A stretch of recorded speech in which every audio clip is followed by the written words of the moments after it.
right, I'm going to dive right in because it's that time. We're at the end of the day. We're at the end of the summit.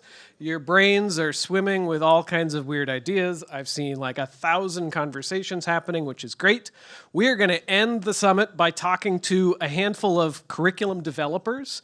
So I personally have been writing curriculum and teaching with Blockly practically since it's been in existence. And so it's really exciting for me to be here and see the evolution of this tool, the way that it's having massive impact. I'm also really, really excited that we've been able to bring in some folks who really spend their day-to-day thinking about what this looks like in front of students so that we can start really thinking more about that end of the conversation, right? Like, these tools are amazing. What does it look like when the rubber hits the road? And so that's what we're going to talk about today. It's like, what do these folks think about when they're making curriculum using Blockly? So we have 3 panelists. One will be on the video. Kiki. Hi, Kiki. Hi. We've got 3 panelists who have, I think, really unique experiences. They're all working in different Blockly-based tools, so they'll all be able to speak to like different aspects of what this looks like. And we'll get a feel for what is going on. So today we're gonna kind of just spend our time getting into the head of Blockly-based curriculum developers. I've saved some time at the end of our panel for questions, so I would encourage you, as you're spending your time listening to us, think about like, what are you curious about? What have you always wanted to know from a curriculum developer, particularly if you sit more on the developer side of the house? So we'll start with just a brief introduction of the panelists. So I will hand it off to Selim to introduce himself. Hello. All righty. Good afternoon, everybody. The summit has been delightful. So we are thankful that you have invited us. So my name is Selim Tezel. I'm the education team lead for MIT App Inventor. My background has been teaching. About 22 years I taught before I joined curriculum development. In the 90s, I was very active in the Geometer Sketchpad movement. Which aimed to sort of incorporate ideas of constructionism into geometry and sort of visualizing things. And then after I stopped teaching, I became part of EDC, which in collaboration with UC Berkeley does the Beauty and Joy of Computing project, and I work with Francisco in that project in New York. And now I'm in the App Inventor project. And I've also had experience throughout these years with Scratch, StarLogo, and Snap. These are all different flavors of Blockly. So let's see. It's the big green one. The big one, yep. Sorry. So just a quick recap. MIT App Inventor was conceived at Google in 2007 when our MIT professor Hal Abelson, who is in there, the legendary computer scientist, was at sabbatical there. And he found a core group of software engineers, and the idea was sort of using a Scratch-like environment, but this time for mobile app development, to democratize that environment and make it accessible to even very young kids. It became very popular. I think Evan gave the latest numbers. We're up to, I think, 19 million registered users, 90 million projects, and about 1.5 million monthly users. And it's one of the top educational platforms out there. So the environment you've seen already is basically all drag and drop. So you have a designer interface in which the user is building the graphical user interface for the mobile app. And then you go to the blocks and you give logic to all those components. And it is practically impossible to sort of put wrong things together because they just simply won't fit. They're very wonderful for beginners. I want to quickly say a few words about curriculum. Our curriculum are developed via our collaborations with different partners. One of our partners is YR Media. They used to be known as Youth Radio, kind of like NPR, but run by young people. And our NSF project was such that they would create an article on a societally interesting, important issue, like in this case, immigration. And our job as MIT App Inventor will be to create curriculum that supplements that story. So for example, we would teach kids how very quickly you could build a translation app that could aid a daughter, for example, in this case, who is translating constantly for her mother. We also have a cool thing collaboration with Hong Kong, and it basically became a book called Become an App Inventor. There we have a lot of stories of young creators from all over the world, and a lot of playful things like building games, musical instruments, etc. A big theme in our group is computational action, which is basically using the power of computing to solve a societally important issue. And we have kids as young as middle school. You see at the top, Barack Obama is acknowledging a group from Texas. These girls created an app to help navigate, to help a blind classmate to navigate the school. And on the right, you see Gitanjali Rao, who won the first Kid of the Year for Time magazine. And her initial entry to science was with trying to address the Flint's lead poisoning disaster, and she built an app for that, for detecting lead. And we have all kinds of outreach because the blocked environment is so conducive to total beginners. We just started, for example, a project at Maine State Prison, teaching incarcerated veterans, mobile app building, introduction to AI. And I will tell more a little bit in a few minutes. Thank you. Great. And then if you want to pass to... Hi, I'm Emma Wingreen. I'm a curriculum writer at code.org. I am a former middle school computer science teacher. I've taught using a number of different blocks-based programs, including Scratch Junior, Scratch, Microbits, MakeCode, code.org, and also Beauty and Drive Computing with Snap. Here are examples of our student labs at code.org. So on the left is our CS fundamentals. You can see a couple examples. So we have a lot of maze-based programs. And on the bottom right, that's an example of our artist lab, where students are putting blocks together to come up with creative coding solutions.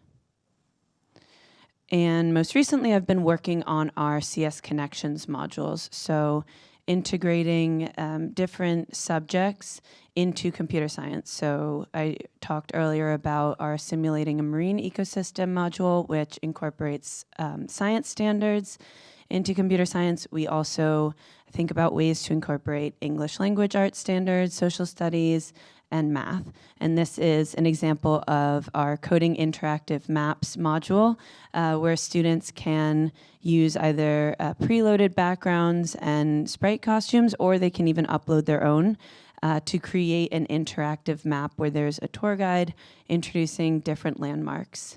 And here are a couple of our upcoming CS Connections modules. And last but not least, this is our approach to CS Connections, so interweaving CS with disciplinary learning. So they reinforce each other so that students are learning both computer science standards as well as content standards. Great. And then we'll pass it to Kiki on the video. Kiki, just let me know next slide and I'll click for you. All right, sounds good. Hello, I'm Kiki Pratsman. I work with Microsoft MakeCode, and I am on the education side over there. I am also an author. I have a couple of books and speak about computer science education all over the world. I've been a CS instructor. I've taught basically every grade from kindergarten through college. I was an instructor at the U of O for a while, worked at charter schools, and when I was directing Thinkersmith, the nonprofit that brought computer science to elementary school, I did quite a bit of work in that kind of K-5 space. That ultimately led to me transitioning to code.org, and I wrote their CSF curriculum. And I was there until about 2018 when I left to go write books and do some private curriculum jobs before landing at MakeCode. And I've been there for 2.5 years now. And I'm having a really, really good time. Next slide, please. And this is why there's never a dull moment at MakeCode. As you've heard from my colleagues in the rest of the talk, we have our hands in a lot. We're constantly doing things. We're pushing the boundaries, and we're trying to do lots of different things at once. And you've heard a little bit about Make Code Arcade from Joey and Richard. You got to hear about some of the stuff going on with Microbit from Kim earlier. We also have a platform for Minecraft Education Edition, which I'm not sure there's anyone here from there, but all of them are formed on Blockly. We also have products that work with Lego and a lot of other Adafruit, other circuit-based platforms as well. So we've actually gotten to play with the Blockly system quite a bit in a lot of different ways. And basically all of these are customizations of the Blockly language. Next slide, please. I should mention my expertise is in the Make Code Arcade segment, which is basically the product that we own. If you think of Microbit, there's the Microbit Foundation. They have great people. They're doing a great job. They handle the education side, marketing side, all of that. And then Minecraft EDU, they have their own team and they handle the education side and that. But Arcade is our product at Microsoft. We created it and we continue to help it grow. One of the reasons I'm so in love with it is we do have this Blockly transition. We start with blocks, and we've gotten it to the space where we can take the traditional blocks that we have and customize them, get them very condensed and simplified for those beginners who were trying to take away the cognitive load associated with so many options and really pare things down, all the way up to letting them have full reign over the entire toolbox. You heard from one of our colleagues how we can switch from blocks to text and also back from text to blocks, which makes a really good transition method for kids to kind of continue moving forward. And then we also have this ability to move from text inside of our code element to VS Code, and then just keep on trucking, I guess, keep on trucking through that educational system. And I think that might be all of my slides. That looks like it. Yep. Thank you all.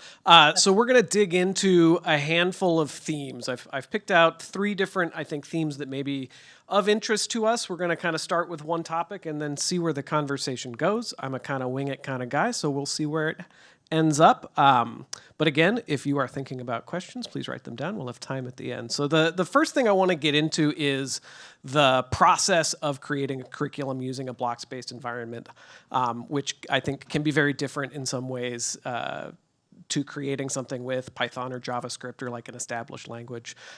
So I'd love to hear, like, what does the process look like for you? You know, what's the end to end? And maybe we'll start with Selim on this one. Surely, thank you. So before I describe the process, I just want to quickly highlight some guiding principles that sort of lead us to our process.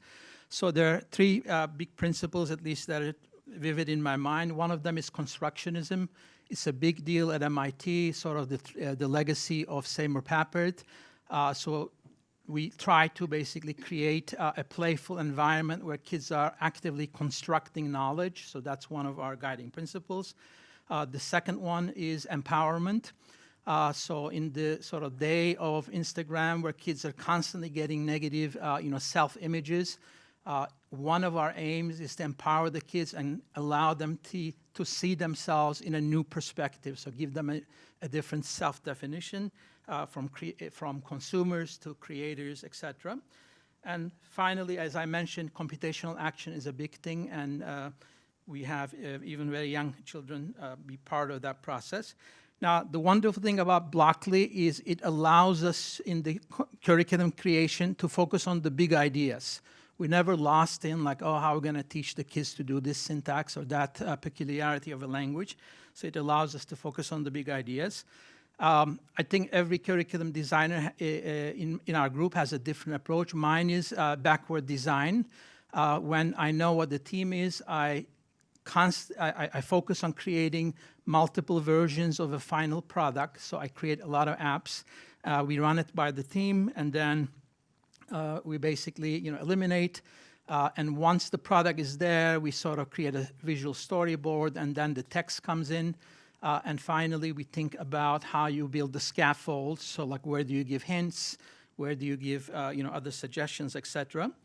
I would describe our process as this delicate tension between constructionism and instructionism. We haven't solved this problem yet. As a teacher, when I was doing mathematics, I was very excited about constructionism, but then I realized you can't do that with total beginners. So you need to have some sort of balance of that. So our curriculum reflects sort of that. So we have, our curriculum have 3 flavors. Do-it-yourself, which is purely constructionist, where we tell them, these are the specs, go have fun, discover it. The second flavor is do-it-yourself with hints, so we guide that process a little bit. And lastly, and a lot of teachers ask us to do this, is step-by-step, but we still hide some things using hints, so we don't give the entire solution. And our final part, the bells and whistles, is completely constructionist. We tell them, now you could go ahead and do all these things. So this is where constructionism sort of comes back in the cycle. Thank you. So yeah, thank you very much. So it sounds like you're very oriented around like the end product being the heart of what you create, right? What is going to be interesting for students to create, which is going to be guided by the affordances of App Inventor, right? You're not going to make something that then you can't get students to because you're using the same tool they are. Is that right? Right. Okay.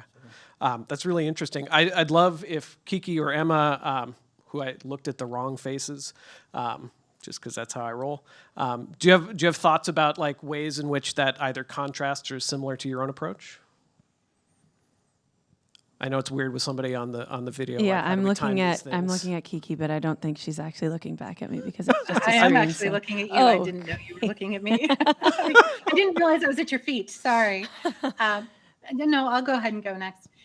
We have similar options, I suppose. We do have to take into account our audience. We deal with so many different audiences. For example, with Arcade, we used to go straight to the student, not even student necessarily. We considered them home users, kids at home.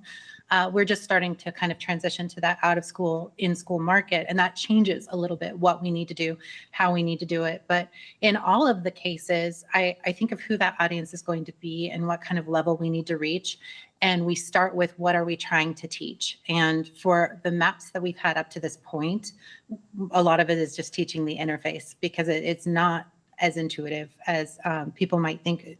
Kids don't just sit down and go, oh, Blockly. I've had experience with this. I know what to do. Even little changes can really throw off an elementary schooler or a middle schooler.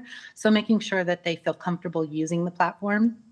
And then I'll start making the game that I want to make to teach them these things. And then once I have the game built, I'll look at it and say, how difficult is this? How much do I need to simplify it in order to get it to be an appropriate tutorial?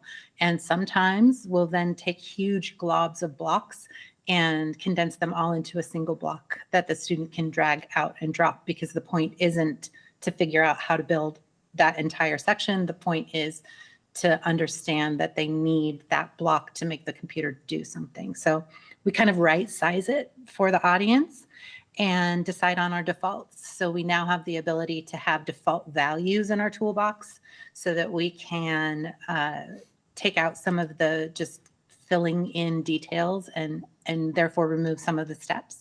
Because if you're really detailed about what you want them to do, your steps fill out really quickly. So we can now combine blocks and add defaults so they can drag a set of 8 blocks right out of the toolbox if they want to.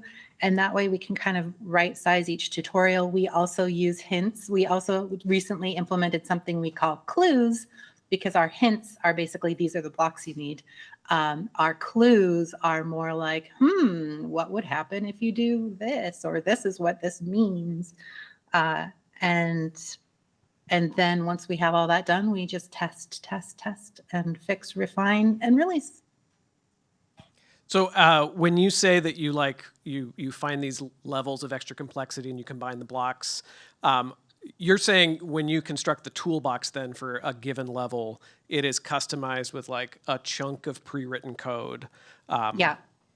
Sometimes it's a chunk of pre-written code that is all the blocks you would need for that chunk. We call them bundles.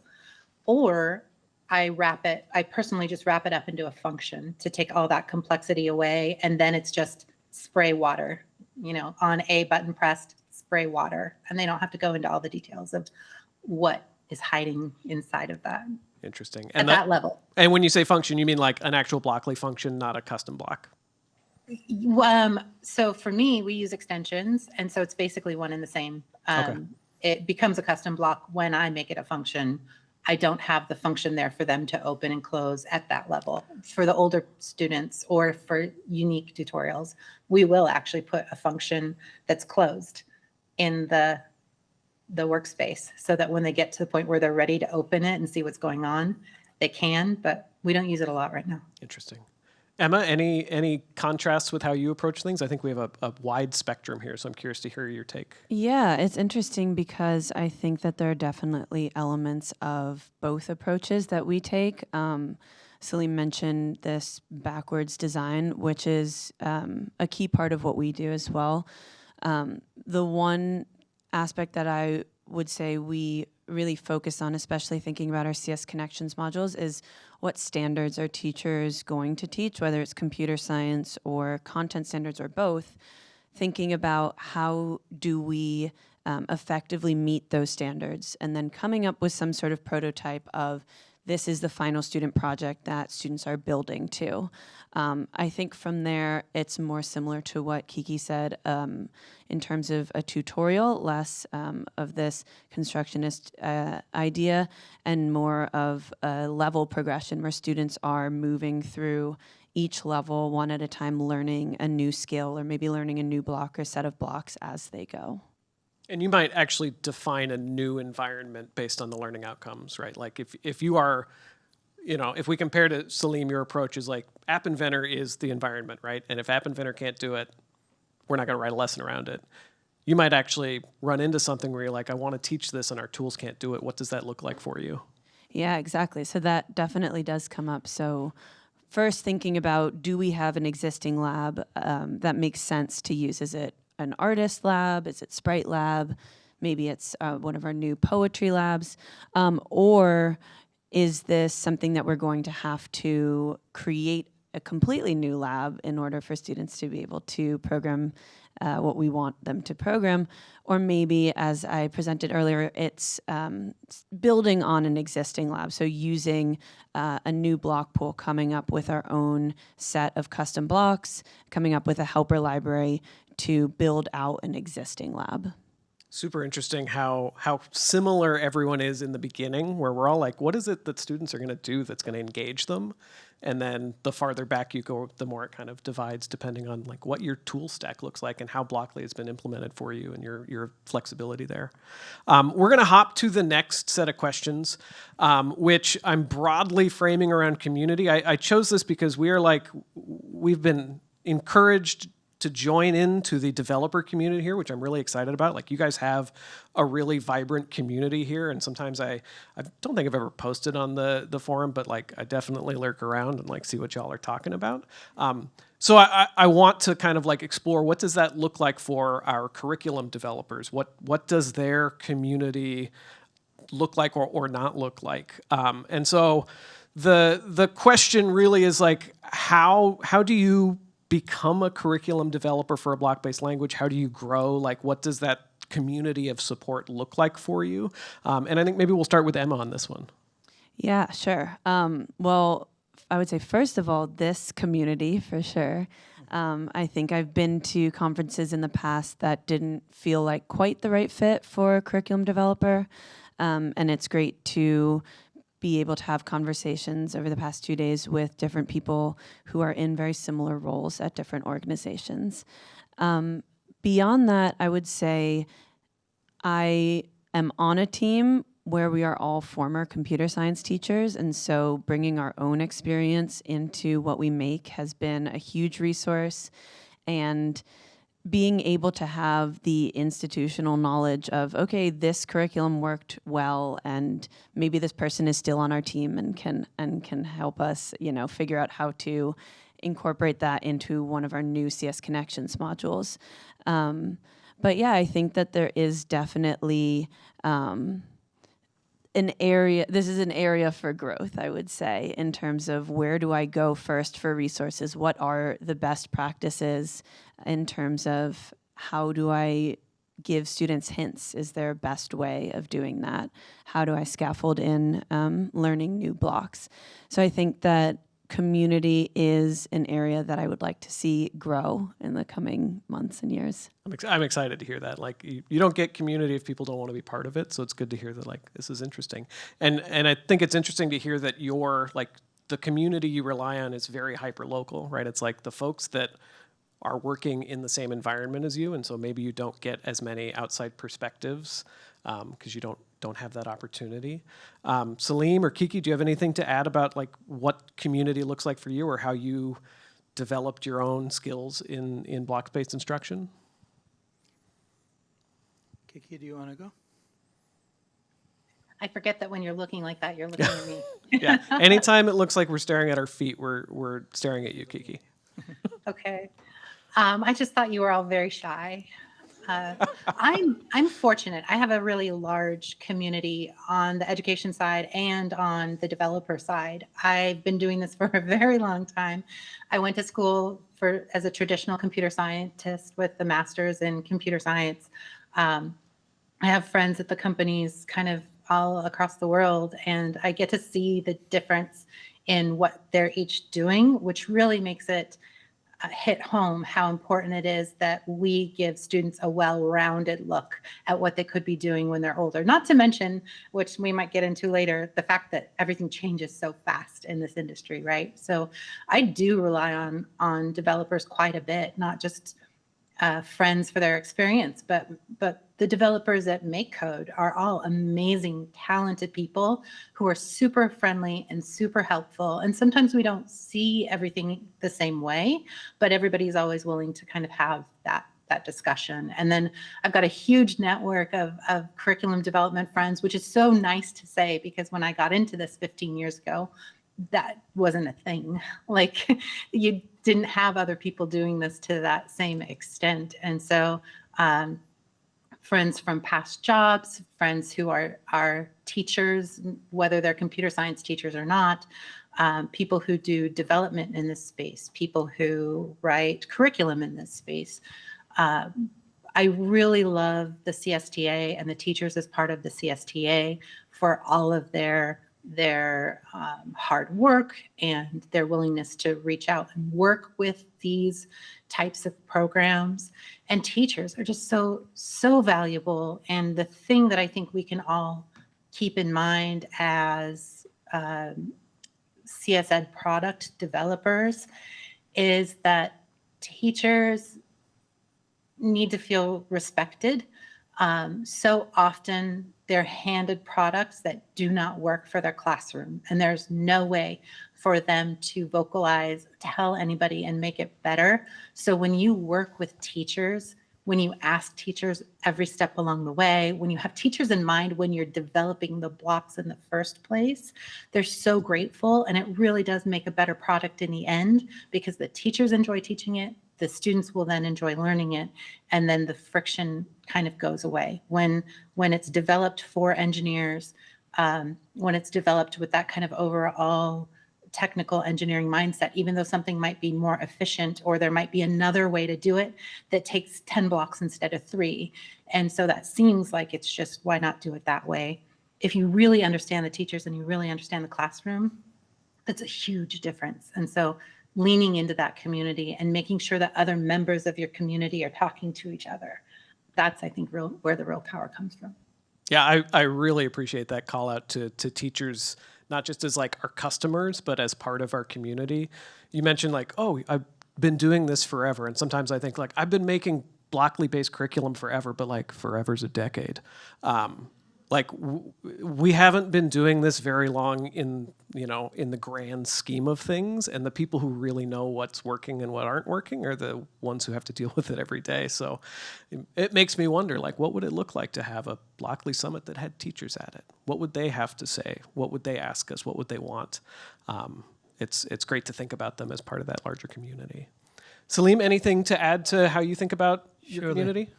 In terms of community, I can add that once we are done with a lesson or a project, we are blessed with a community of on-call collaborators. It's about right now 50 people. They're pretty international, and they're the first piloting of the thing. And based on their feedback, we changed the curriculum accordingly. So that's one community we're blessed with. Because we are open source, we have a wonderful GitHub community. Whenever the ed team is doing a project, like one project I was working with a couple of years ago is a therapist bot project. And we found Hal's 1970s ELIZA project for one of his classes. So we started implementing that, and we realized we don't have enough blocks to be able to create that. So we went to the to the dev team and GitHub, and then one of the developers there actually created exactly what we needed. So we were able to progress with that. We have a mobile AP mobile CSP community, about 50,000 students and 3,000 teachers. And it's very active. It's one of the AP curricula that is sort of accepted. And there is a very vibrant community, and we are part of that, responding to their needs. We have a community forum. Again, internationally, we have power users that are sort of constantly giving feedback and making suggestions. And finally, I can talk about, we have an appathon that is virtual. We do every summer. It attracts, again, internationally about 1,200 people, ages 4 to 82, I think, in the last appathon. And that I would consider a community. There's a lot of exchange of ideas, and at the end, there's a lot of celebration of final products that sort of like solve some communal issues. So yeah, we're blessed with a community, a lot of community. I love the breadth of the way you think about who your community is, like including students in the community that informs your work. Even though like it sounds like your community is really oriented around your tool, right? It's about the app inventor community, but it is big and broad and has a diverse range of kinds of perspectives about why you might use it. I think is a really cool way to think about how that informs your work. Our final question before we go to questions from the audience, which I will remind you, I have saved time for questions from the audience. I have saved time for questions from the audience. The final area I want to think about is like the future of CS education really writ large. I think Kiki kind of hinted at this, so I might push her for the first response. But we've seen. I stopped counting how many references we had to generative AI in kind of what that looks like in blocks. I think that is just one example of massive sweeping changes we see on the horizon for what CS education is. Like, I don't think we can really honestly have a first lesson in a CS course anymore that starts with telling kids that computers are dumb and don't understand what you say, because they go home and talk to a computer and it seems to understand them pretty well. So like, how do we start to rethink what CS education is, particularly in the younger grades, and the role that blocks as like an instructional scaffold might play or might evolve into playing. So Kiki, do you want to kick off like where you see the future going? Do you have your crystal ball out? Absolutely. I love playing this game. It's gotten more interesting lately, obviously, but when you're an educator, especially an educator of very young kids, you really need to think about the future a lot, because it doesn't make much sense to educate a kindergartner for the world that we have today. Their world is going to be extremely different. And I have been doing this with Thinkersmith back in 2011, creating curriculum for kindergartners that I had learned in the university. But you meet them where they are and you learn their language, and people accuse you of watering stuff down. They say, "Oh, that's not real computer science," or whatever. Who starts with the full thing for really young kids? Anyway, I think we're going to go through this process where the starting point continues to get easier. And right now, people think of blocks as that's the starting point of coding, like you're teaching blocks. But it might be AI in the future is coming up with problems. It's helping kids solve problems, and the kids aren't even having to figure out necessarily which blocks to use. They just have to start by saying, does this problem look like it's going to solve the question that I have? Because at least right now, AI is smarter than we give it credit for, but also still not always right. And so teaching that more discerning, logical side of computer science which is kind of what I think computer science should be taught for in school anyway, is just to really build that logic and that thinking and that debugging and persistence and all of that. I think that's a perfectly great place to start. But there is a place beyond that. So as much as people might be like, oh, you're not going to need to code in the future because all this stuff is going to do it for you, I think we are going to see a whole bunch of tools that make it a lot easier, but it's not going to make it so that the average person goes, oh, I just code all the time. It's going to make it so that the average person is like, oh no, I've got to use that coding thing. I have no idea what to do. So we just need to teach for what we foresee. I think you kind of touched on the changing outcomes at the end too, right? Like, what are we teaching this for? What is the end goal for the average student? If it's not code, what is it? Do blocks we do it do or like not? to say that. Sorry, No. I'm re-interrupting you. We do like to say that we're not teaching kids to just grow up and be engineers, right? But that is a good paying job, and it will probably continue to be a good paying job, but you're not always teaching to that. You are sometimes teaching for the world they're going to live in, and technology is going to be a much bigger part of the world 10 years from now than it is now, which is already a lot. Absolutely. Emma, Selim, thoughts about your crystal balls? Sure. Something that I am excited to see happen, and something that I'm already seeing, is having teachers who maybe 5-10 years ago would have said, absolutely not, I'm not teaching computer science in my class, see different pathways into teaching computer science. And it's not just the tech teacher at the school. And so thinking about how can we make it easier for these teachers who are maybe a little skeptical of computer science but want to be convinced to teach it, make it useful for them and exciting for them, and also empower them to say to their students, sometimes I don't know the answer, let's figure it out together.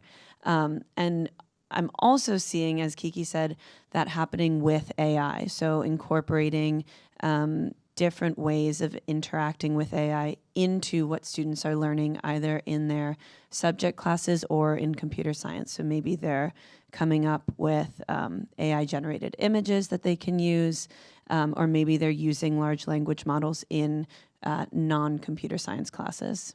I love the phrase that you used. I believe it was want to be convinced, right? Like, I don't think we're in a stage anymore where most people don't see the importance. It's like, I may see the importance, but what's it going to take for me to be able to be a part of it? And thinking about the role that we can play in empowering them to teach, even when they're like, ooh, help me, sell it to me, sell it to my district, sell it to my principal. Like, let's get it moving because we care. Yeah.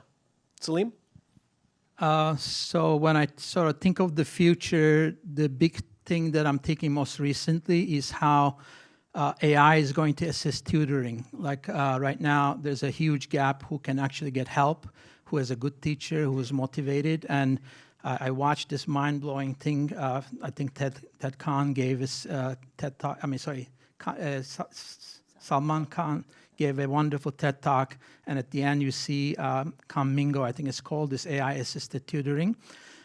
So when I think about that, definitely I can see how these large language models, et cetera, are going to go into building this AI-assisted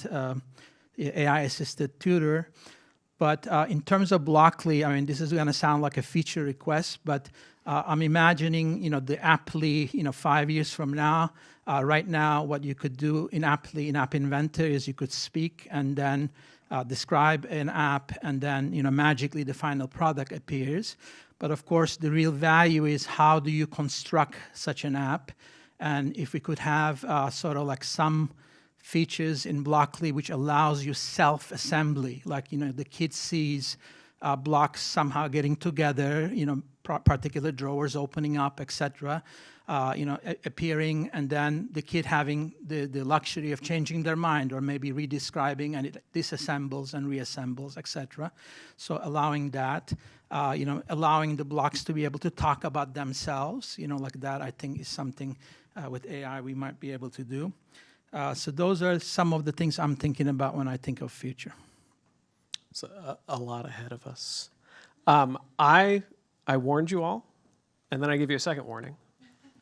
And now it's the time where I'm going to open it up. I'm also going to say, though, we have a lot of folks here in the room who have a lot of really interesting curricular expertise. So in addition to questions, I would say if you have curricular background and want to speak to any of these, I'd love to hear your thoughts as well. So either questions or more curriculum folks who just want to kind of get their voice into the conversation as well. Either way works. Gregory, you can go first. Hey, Josh. Really appreciate you both, or you all being here. It's been really phenomenal just listening to you all. And I have a question around, Selim, what you mentioned around access. Like, obviously, some schools can't afford, certain curriculum. And I just want to know how you think about developing curriculum for certain areas that may not have the access to all the resources that they need to kind of really move forward a lot quicker. And so are there any ways you kind of think about curriculum development to assist with those who may not have the access? That was for Selim, yes? Oh, anyone can answer. At MakeCode, we've had a few exciting kind of movements in that area. The first is that we put simulators on everything. So if students don't have access to the hardware, they can program the Lego robot, they can program the microbit, they can do that all with the computer without having access to the actual hardware. We have offline versions of Arcade, for example, so people can still do coding without the internet. I was about to answer for code.org because I wrote a bunch of unplugged lessons. So I know unplugged lessons are also a really great way for that. But we've also seen people take the MakeCode products and use them in spaces with no internet, no batteries, and have just like rechargeable modules for them that are solar or run in different ways. I think nowadays there is a lot for people who don't have resources. And I think my main thought on why people with limited resources don't enter the space is really because the teacher doesn't understand that it can be done. When it's brought to the students usually thrive in those kind of environments. They figure the stuff out. It's often the teacher who thinks, I don't have enough training or knowledge or ability to bring that into my limited rural space. And then just another question I had. I love what you were talking about in terms of the future, Josh. And so I wanted to understand if you all have been thinking about physicality in terms of like the future of CS education. I think in a world where like TikTok is thriving and everyone likes to move, and I love the Unruly Splats demo where, you're stepping on things. How are you all thinking about curriculum development as it relates to physicality? Selim, I know that you, with App Inventor, have things that like leverage the phone's different kinds of sensors and things in a physical way. Do you want to speak to that? Right. Because our aim at the end of the day is an app to be built, once the app is built, it can be used in any physical context, right? Like sometimes, the kids would build it to be able to, like in the case of that blind student, the whole thing is to allow that student to be able to navigate in a foreign school, without being able to see. So that I would say, like once that app is built, it is definitely helping with this physical activity like that. But the app building itself, can it be physical? We don't have too much like unplugged activities in that sense. But I think the final product definitely, allows any kind of physical activity to go with it. Great, thanks. Looks like we have a question on the other side of the room. Hi, everyone. So thank you for the insights. As a computer scientist with a PhD in computer science and as one of the developers of App Inventor, of course, one of the questions I always get, and I love deconstructing with people, is, blocks programming isn't real programming, so why should I bother? I'm curious, as former educators, current educators, curriculum developers, how do you like to respond to that question coming from skeptics about, the use of block programming? Oh man, this is a hot one. Who wants to take it? Because if you don't, I will. I feel like I should intentionally hold back on this one. If someone else Emma, wants do you want take it, to go for it. dive in? If you have a, I'm just here to moderate. Oh, I can say a few things, and then I'm no by any means expert in computer science or languages, but even with my little understanding, when I look at assembly, evolution of languages from assembly to Python to block-based languages, what I'm noticing it's basically beginning to mimic human language. Like when I first encountered MIT App Inventor, I fell in love with it because it read like English. Like I could just focus on the logic, not so much on details. So I think that's a natural progression, and I think some of this might become less relevant with what's happening with the generative AI. I think a lot of programming is going to become something like human language programming, and I think the whole question is basically how do you get your feet wet? How do you enter this process? And I think blocks provide. I mean, look at those colors, and it is such an inviting environment for young children. So it's basically it's a gimmick. It's a way of enchanting kids to want to do programming. So I would see that in that context. I mean, it may not be relevant for adults to do block programming, but yeah. And you look like you got. yeah, go for it. I was just going to say, I can speak from my own experience, which is that I first learned computer science by taking an intro-level college course in Java, and I don't know that I learned any computer science in that course until I was asked to teach Scratch Junior and Microbit, and that's when I feel like I really had a deep understanding of the concepts that I, in theory, had learned in this text-based language. So I would say strong disagree, but that's my own personal experience. Kiki, were you going to jump in? Yeah, I think that's a lot like saying arithmetic isn't math, and maybe it's not the whole of math, but it's a starting point. And I think that's really the point.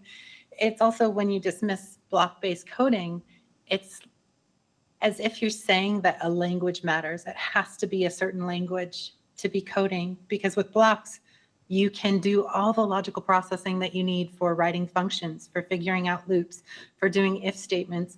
All of the hard stuff that comes with coding, you do when you use blocks. So those are probably also the people who have been coding since the C days and say that if there's no compiler, you're not really coding. So I think, yeah, I also hard disagree. Yeah, I know I said I wasn't going to reply, but I am going to reply because I can't help myself. I mean, it's absolutely the same. And what I particularly with teachers say is like, at the end of the day, what did your students think about, imagine, and make, right? Did they create something on a computer that they could share with somebody else that's real? Like they programmed that. When you open up an app on your phone, are you like, well, hold on, before I use this, what language did you use? Is this real or did you use a fake language? And you wouldn't do that. And so you shouldn't do that with kids either, right? Like if you can make a thing that is expressive and you went through the processes of computer science and computational thinking and can share it, it's absolutely real. And we've seen here in the last couple of days, like places where grown adults in their jobs are using blocks. It's real. Like, don't tell me it's not. It's just a different way to engage with the concepts. So, all right. Do we have anybody on the chat that has a question, or we've got some more in the room too? I will represent the chat. You touched on this a bit when you were answering the future forward-looking question, but Mark Friedman asked, I'm curious what the panelists think about what Maggie Johnson spoke about yesterday, in particular that AI may be radically changing the ideas of what programming and CS will be in the relatively near future. So any additional comments to that one?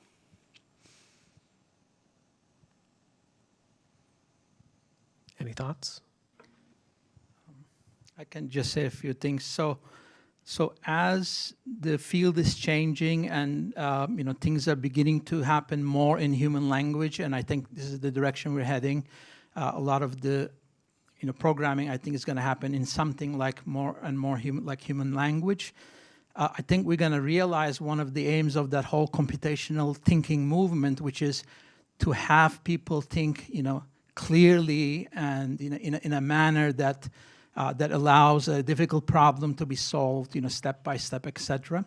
So I think it is definitely going to enrich, so that you can again focus on the big ideas, and the future computer science students are going to be basically like crystal clear thinkers. I mean, they're going to think maybe in human language because the machine understands them as that is.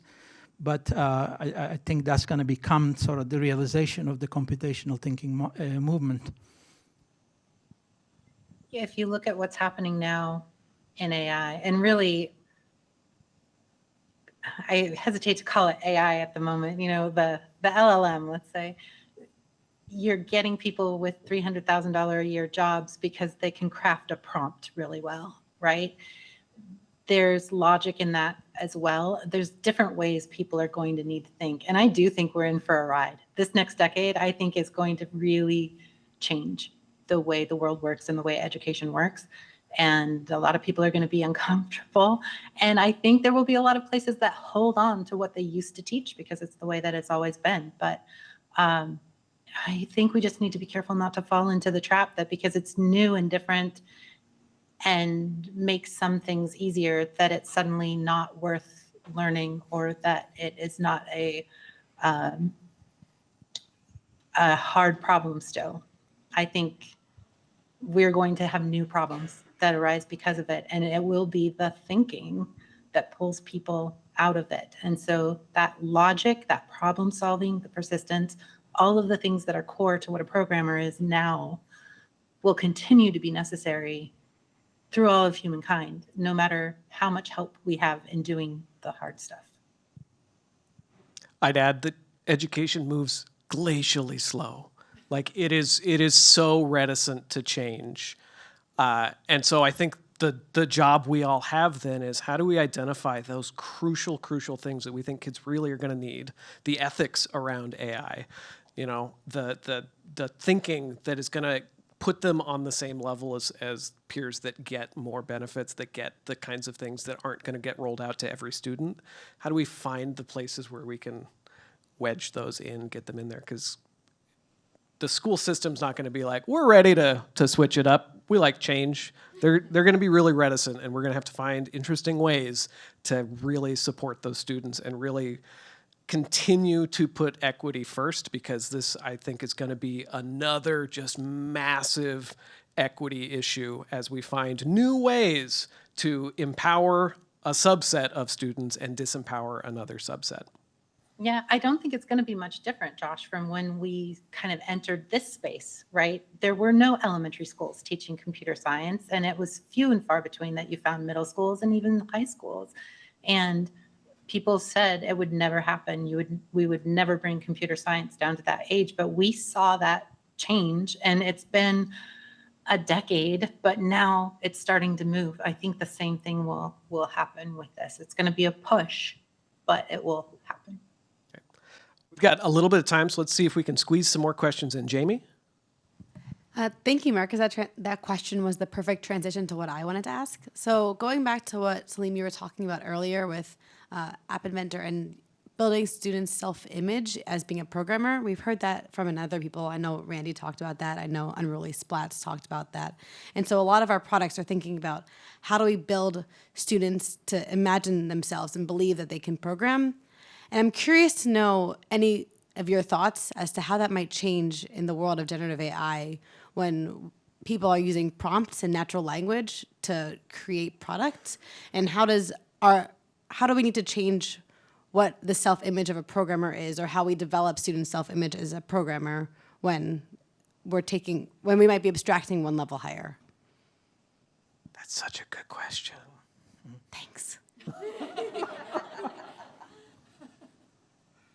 Emma, you look like you're ready. I can say there's something that's coming to mind, which is I think that there's still this central idea of here's what I made, whether that's a program or whether that's an AI-generated image. And so thinking about this idea of sparking creativity. So I'm hopeful. I mean, I understand that there are also all of the risks of AI and kind of the dark side of it. But I can see very clearly this idea of students being excited to come up with something that feels new to them. I can respond. It's not going to be a direct response to you, but I'm just going to quickly recall a conversation I had. I met with a friend of mine recently, and she's an artist, and she expressed really sadness, what's happening with the AI-generated art, and she sort of was concerned that, she's going to start losing her job. And I tried to say, like, no, it's a new phase. You're going to find a new way of creating something you couldn't even dream before. And it sounded like, okay, it's just I'm trying to console her. I wasn't even sure, if I'm correct or not. And recently I started seeing her latest work. And it is absolutely mind-boggling. So I think it's going to be something like that. Initially it might feel like, oh, we're going to lose that, capability or something. But you're going to discover things you don't even have language for yet, or ideas yet. So I think it's going to be something like that also for programming. I think there's also two sides of the coin, with one being often kids who write. They might write in a diary, they might write poetry, they still don't consider themselves writers, and they may not even think they could ever be a writer. Or people who play with clay at home or paint in their free time, they may not feel comfortable to call themselves an artist because, oh, you have to have done so much stuff to call yourself an artist. So it may not be so important that they believe they are a programmer or that they are programming, but that they believe they can be or would like to be. And I think that's the side that this is going to hit. It's going to make people feel like more people could now be a programmer. And I think that's what opens the doors. Thank you all. Super interesting. All right, we have another question. I think maybe this is our last. We'll see how it goes. I'll try to make it good. So from the Blockly library maintainer perspective, we got to see behind the scenes of how MakeCode and code.org, the environment that you build your levels in, like the level builder tools. So when you're developing curriculum, it seems like you maybe are limited by what you can build, by what is in that level building environment. And for that, you need your developers to know the latest stuff that's going on in Blockly. So how can we as a library better communicate to you so that you know that you need to go bug Mike to build that new feature into your level builder so you can use it? Do you have any thoughts about that? I love that question. I actually was talking to my developers about this before the panel a few days ago, because I don't even know what version of Blockly we built our stuff on. I don't know how difficult it is to merge the two things, all the features we put in with all the new features Blockly's putting in. In fact, I've only been with them 2.5 years. I don't know which features they put in versus which ones were there when we started. But every once in a while I do say, hey, I wish it could do this. And they'd say, oh, that would be something that's built into Blockly. And unfortunately, I don't write those down, or I would share them. But I think we already have communication between the two products. It's just getting agreement that these things have changed and we want you to bring them in, or you have changed those things and we would like to know how you did it or have you pass them back. And then just getting them in the room and getting them to say yes. I think that's the important thing for us. I would say on my curriculum team, I don't think that we're shy to ask for new things of the engineers, but there are other constraints in actually getting these products. And hopefully, as we switch over our labs to mainline Blockly, some of these requests will be no longer a pipe dream, but something that already exists. I think you're implying maybe we should communicate so that then we could request some things from the dev team. But our dev team, I mean, you just seen these amazing, presentations by Evan, is probably most knowledgeable about all of this, and they're current. Just a very quick recent conversation. As a teacher, as a curriculum designer, I need to be able to, in a coding environment, at a random location, I want to be able to write comments, right? Now, in App Inventor, I can't do that yet. So I mentioned that to Evan. He says, "Oh, the next Blockly already, they solved that problem, so it's coming up." So I would still go to our experts, and they will have the latest updates. So I'm not concerned that you're not directly telling us and then we approaching them. I think the cycle is already quite well done. I think it's an interesting question when we think back to the community conversation and like what does this community overall look like? What is our curricular role in it? It would be interesting to ask, like, when we come back next year, do folks who make curriculum on top of Blockly feel like they're more tuned in to what's happening and have more of a voice in what it is? Like, it's one thing to say, did you know that there were features that are coming out of Blockly that we could use? I think it's another thing to say, did you know that Blockly heard all the features that you really wanted? Like, okay, we've got 40 seconds left. Start shouting your feature requests. How quickly can Rachel turn off my microphone? Right? Like, I think that would be a really interesting goal for the next year, to be like, how do we just know more? How do we get more in communication? Because if you've never been on the Blockly forums, there's a lot of really interesting questions going on there. And when I look at them, some of them have instructional impacts. Some of them are really questions that, like, I would love a curriculum person on that team to be engaging with. And I, like, when I read the tea leaves, I'm like, maybe that's coming through their curriculum team, but could we be having that conversation directly, all of us together? 3, 2, You got my 1. number. I'm so good at time. All right. Thank you, guys. It was so good to hear from you. I really enjoyed the question. Thank you all for having great questions. And I'm going to pass it back to Rachel. And you're going to clap for us.